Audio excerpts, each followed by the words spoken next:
Bonjour à tous. Dernière étape qui vient clôturer aujourd'hui les élections municipales à Dijon. Les conseillers élus lors du second tour se réunissent ce matin à 10h pour le conseil municipal d'installation. Les 59 conseillers municipaux procéderont à l'élection du maire avant de désigner les adjoints.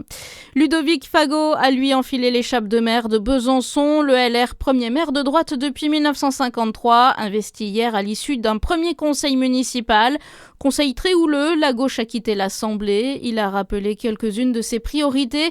Armer la police municipale, changer les règles du stationnement ou encore illuminer la citadelle de Besançon. Le département de Saône-et-Loire poursuit ses efforts pour attirer les étudiants en médecine. Son dispositif Hippocrate encourage l'installation de nouveaux professionnels en Saône-et-Loire a été modifié hier. Désormais, la bourse est accessible si l'étudiant ou ses parents demeurent dans le département. Auparavant, les bourses d'études accordées étaient conditionnées à la domiciliation de leurs parents seulement. La grande foire de Lons-le-Saunier a lieu jusqu'à dimanche. 130 exposants seront réunis.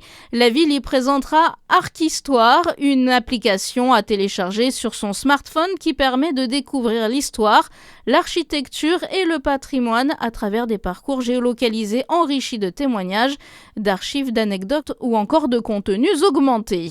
Dans votre actualité aussi, c'est une première depuis le début de la guerre au Moyen-Orient. Israël dit avoir détecté un tir de missile depuis le Yémen. Hier, les rebelles houthis avaient menacé Israël de rejoindre le conflit si les attaques contre l'Iran ne s'arrêtaient pas. Des frappes qui se poursuivent au 29e jour.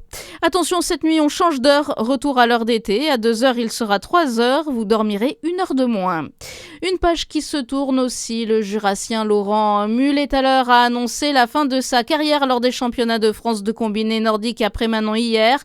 Les championnats de France de ski nordique, eux, se poursuivent jusqu'à dimanche. Bonne journée sur Fréquence Plus.